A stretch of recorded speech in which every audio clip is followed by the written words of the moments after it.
နီးပြတဲ့လီယန်ရိုစီနီယာအတွက်စာမေးပွဲသို့မဟုတ်ကာဘောင်းဖလားဆီမီဖိုင်နယ်ပထမကြော့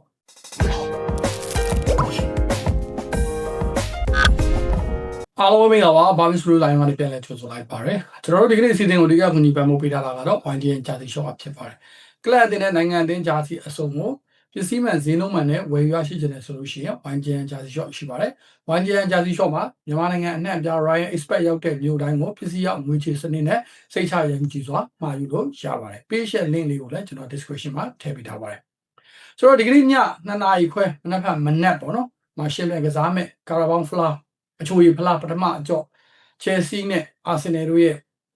ပွဲကြိုကျွန်တော်ကတော့ပညာရှင်မဟုတ်တဲ့အတွက်ကြောင့်သုံးသက်ချက်ဆိုတာတဲ့ပွဲကြိုခန်းစားချက်ပွဲကြိုရင်ခုန်တန်ပေါ့ဗျာဒီပွဲကကျွန်တော်တို့ရဲ့ချယ်ဆီနီးပြတဲ့လီယန်ရိုစီနီယာအတွက်တော်တော်လေးကိုအရေးကြီးတဲ့ပွဲတစ်ပွဲလို့ပြောလို့ရတယ်ရှေ့ကမာရက်စကာတို့ပိုချက်တီနိုတို့ပေါ်တာတို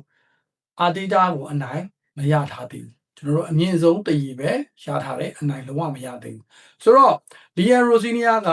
ပွဲဥထွက်မှာချာတန်ကို1-5နဲ့နိုင်ခဲ့တယ်ဒါဟာကွန်တီရဲ့နောက်ပိုင်းမှာပထမဆုံးပွဲကို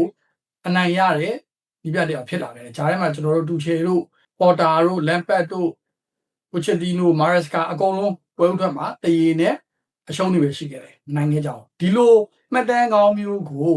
ဒီပွဲမှာဆက်ပြီးတော့ရေးထိုးနိုင်လာတယ်လီယန်ရိုစီနီယာကတော်ကီတဘောက်ကတော့တော်တော်ရှက်ရှမ်းတောက်နေတယ်ကျွန်တော်တို့ချယ်ဆီနီးပြရည်တဲမှာမီဒီယာတွေဂျားထဲမှာရေပန်းစားတာမော်ရီဟိုနောက်ပိုင်းမှာသူပဲလို့တော့ပြောလို့ရမယ်လို့ထင်တာအဲ့တော့အလုံးရက်ကတော့ဘယ်လိုလာမလဲမသိဘူးတော်ကီကတော့မီဒီယာရဲ့ဂျားထဲမှာရှက်ရှမ်းတောက်ပဲအဲ့တော့ဥမာအာဆင်နယ်ကိုစပီ FC လို့ဘာလို့ခေါ်လဲမသိဘူးပေါ့တကယ်တော့ तू ကဒီတစ်ခုလေးကောင်းတာမဟုတ်ပါဘူးပေါ့ကျွန်တော်ဟာအကုန်လုံးလည်းကောင်းပါတယ်ပေါ့ပြီးတော့ तू အဲ့မှာပြောသွားသေးတယ်ဗာလဲကျွန်တော်ဒီအသင်းမှာတက်နိုင်နေပြကြာကြာရှိရှိနေခြင်းပါတယ်အဲ့လိုတက်နိုင်နေပြကြာကြာရှိရှိနေဖို့အတွက်ဆိုလို့ရှိရင်ပွဲတွေနိုင်ရဖို့လိုပါတယ်ပေါ့အဲ့လိုမျိုးတွေပေါ့နော်ပြီးတော့အာဆင်နယ်အသင်းကအဖက်ဖက်ကနေကောင်းမွန်နေတဲ့အသင်းမှာသူတို့ကိုကျွန်တော်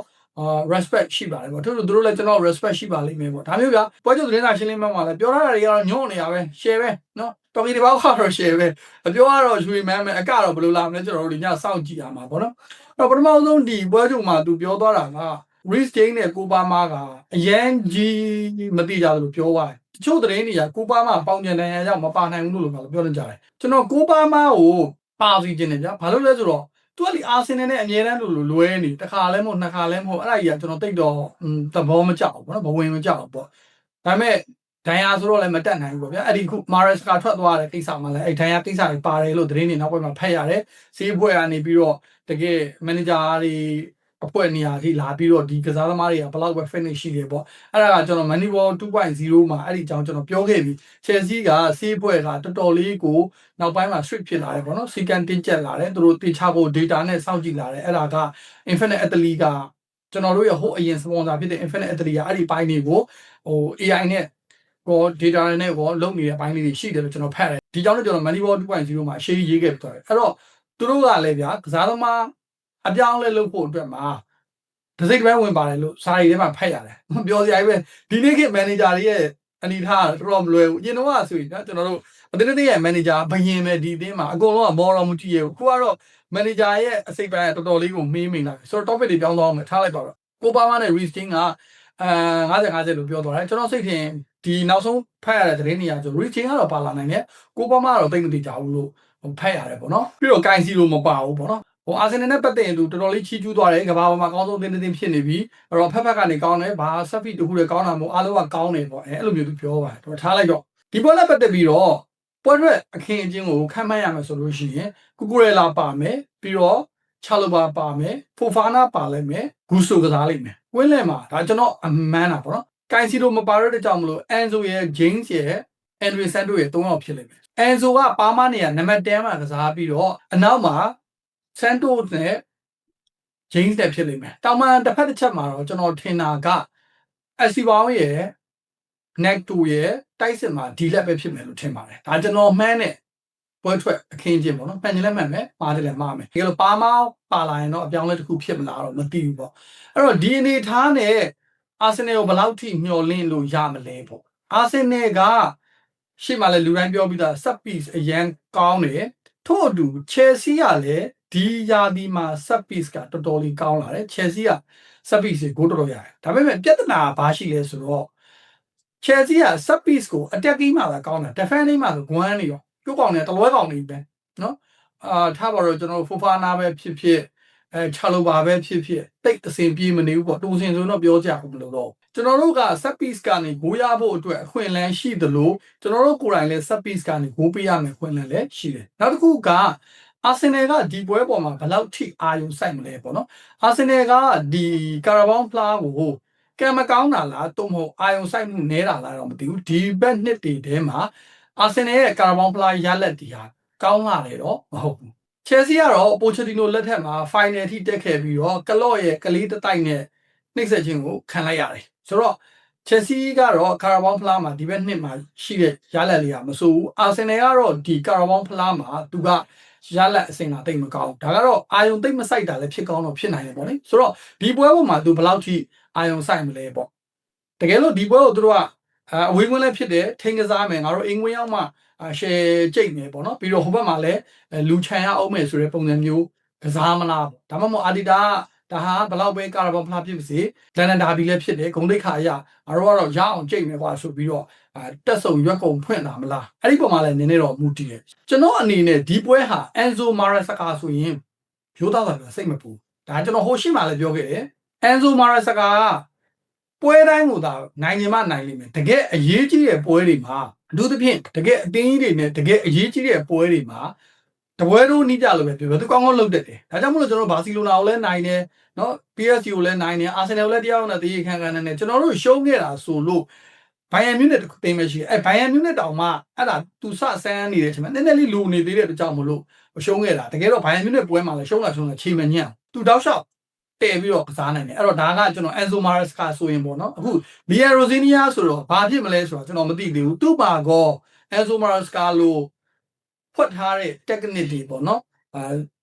်အနိုင်သုံးလို့ရမယ်ဟာမျိုးတွေရှိနိုင်မလားဒါတော့ကျွန်တော်စောင့်ကြည့်ရမှာပေါ့ခုနတော်ကီအကြောင်းပြောရင်ဒီဘက်တော်ကီကတော့တော်ကီပဲနော်သူကတဲ့စထရာဘော့မှာနေတော့ကလည်းမင်းဒီကလေးလေးနေပေါ့နော်အတွေ့အကြုံလည်းမရှိဘာလည်းမရှိနဲ့မင်းကတော့နောက်ဆုံးမှပ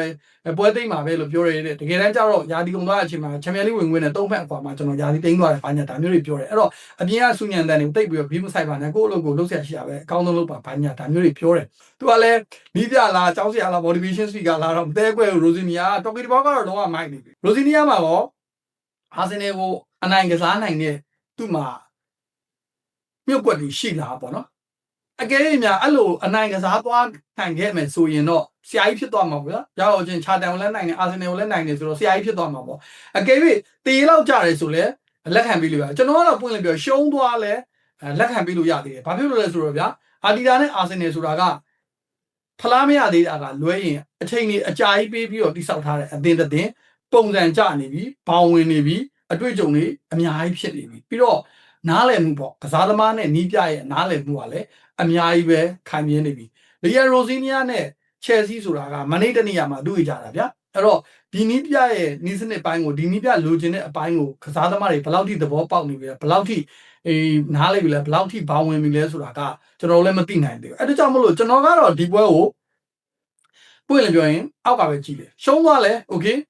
คခြေတော့မရှုံးသေးနဲ့ပေါ့ဗျာဘိုးပြက်ခြေပြက်ကြီးတော့မရှုံးသေးနဲ့ပေါ့ရှုံးသွားလဲပြဿနာမရှိဘူးတရေကြလဲလက်ခံပေးလို့ရတယ်နိုင်သွားတဲ့ဆိုရင်တော့လုံးဝလက်ခုပ်ကိုရှယ်တီးမှာလုံးဝလက်ခုပ်ကိုရှယ်တီးမှာဟောဒီဘက်မိုက်တဲ့ဟာလို့ကျွန်တော်လုံးဝလက်ခုပ်ကိုရှယ်တီးမှာဒါကတော့ကျွန်တော်ရဲ့ခံစားချက်ပေါ့နော်အဲ့တော့တို့အာဆင်နယ်နဲ့ချယ်ဆီနဲ့ဟက်တူရဲ့နောက်ဆုံးတွေ့တဲ့ပွဲတွေကိုကြည့်မယ်ဆိုလို့ရှိရင်ကျွန်တော်စိုးစိုးဝါးရှုံးထားတော့2023မှာတဲ့5စီးနဲ့ရှုံးထားတယ်အဲ့ဒါကလွဲလို့ရှိရင်ကျွန်တော်တရေပွဲဂျားထဲမှာ1စီးနဲ့တပွဲရှုံးထားတယ်ဒါတော့ပဲအဲ့တော့အရင်ပို့စုပတ်ဆက်မဖြစ်ဘူးပေါ့နော်ဘာလို့လဲဆိုတော့မြို့ကန်ပြိုင်ပွဲတွေလည်းဖြစ်တယ်ဗျာဂုံးတိတ်ခါပိုင်းရလည်းအရေးကြီးတဲ့အသင်းတွေဖြစ်တဲ့ခါကြတော့ဘလောက်ပဲချယ်ဆီဆိုလဲစုပ်ပြတ်တက်နေဖြစ်ချင်တိုင်းဖြစ်နေပေမဲ့တင်းပြီးတော့ကစားတာပဲအဲ့တော့အာဆင်နယ်နေနဲ့လည်းဒီတိုင်းပဲချယ်ဆီကိုဆိုလို့ရှိရင်တို့ဂုံးတိတ်ခါပိုင်းရတော့ကစားမှာပဲအဲ့တော့ဒီကာရာဘောင်းဖလားပေါ်မှာအာဆင်နယ်ဘယ်လောက်ထိမျှော်လင့်ချက်ထားလဲတို့ဘယ်လောက်ထိတက်ကုန်ရွက်ပုံဖွင့်လာမလဲဒါမှမဟုတ်လူချန်မလားပေါ့ထို့အတူဘီယာရိုဇီနီယာကရောဘယ်လောက်ထိနီးစနစ်တွေပရိယေတွေကျွဲဝမလဲပေါ့နော်အင်ဂိမ်းတွေရောပရီမတ်တွေရောဘယ်လောက်ထိကျွမ်းကျင်မလဲပေါ့ကျွန်တော်အမြင်ကတော့အိမ်ဝင်လက်ဖြစ်တယ်ဆိုတဲ့ကြောင့်မလို့တရေလောက်တော့ဖြစ်သွားမယ်လို့ထင်တယ်ဂိုးကတော့အပြန်လှန်ပေးရလိမ့်မယ်ကျွန်တော်ထင်ပါတယ်ကျွန်တော်တို့နောက်တန်းကလည်းရုံရတဲ့အထဲမှာမပါတော့တကူကတော့အနည်းဆုံးပေးရလိမ့်မယ်1-1တို့ဘာလို့ဖြစ်သွားနိုင်တယ်ကံမကောင်းရင်လည်းရှုံးကောင်းလို့ရှုံးသွားနိုင်တယ် လီယန်ရိုဇီနီယာကြီးကြောက်ထားပြီးတော့လဲနိုင်သွားတာတော့ဘာလို့လဲဖြစ်နိုင်တယ်အဲ့တော့နိုင်မှု percentage ကိုတော့ကျွန်တော်ကတော့ 20% ပေးပါတယ်တရေကြမို့လို့ကျွန်တော်50% ပေးပါတယ်ရှုံးသွားနိုင်တာကတော့30% ပေါ့ကျွန်တော်ရဲ့ဒါခံမှန်းချက်ပေါ့နော်အဲ့တော့ဘရိုတို့ရောဒီဘက်နဲ့ပတ်သက်ပြီးတော့ဘယ်လိုမြင်ကြလဲ comment မှာပါဝင်ဆွေးနွေးပေးကြပါဦးဗျကျွန်တော်ပွဲပြီးရတော့မနေ့မိုးလင်းလင်းချင်းတက်မှာမဟုတ်ဘူးပွဲကိုကြည့်လဲကြည့်ပါမယ်ဒီညနော်ကြည့်ပါမယ်ပြီးတော့ပွဲပြီးတော့ရှုံးသည်ဖြစ်စေနိုင်သည်ဖြစ်စေညပိုင်းလောက်မှာ easy ပြန်ပြီးတော့တက်ခဲ့ပါမယ်ဟုတ်ကဲ့ပါဒီနေ့တော့ဒီလောက်ပါပဲခင်ဗျကျွန်တော်နောက်ဗီဒီယိုနဲ့တူပြန်လာခဲ့ပါမယ်ဗျာ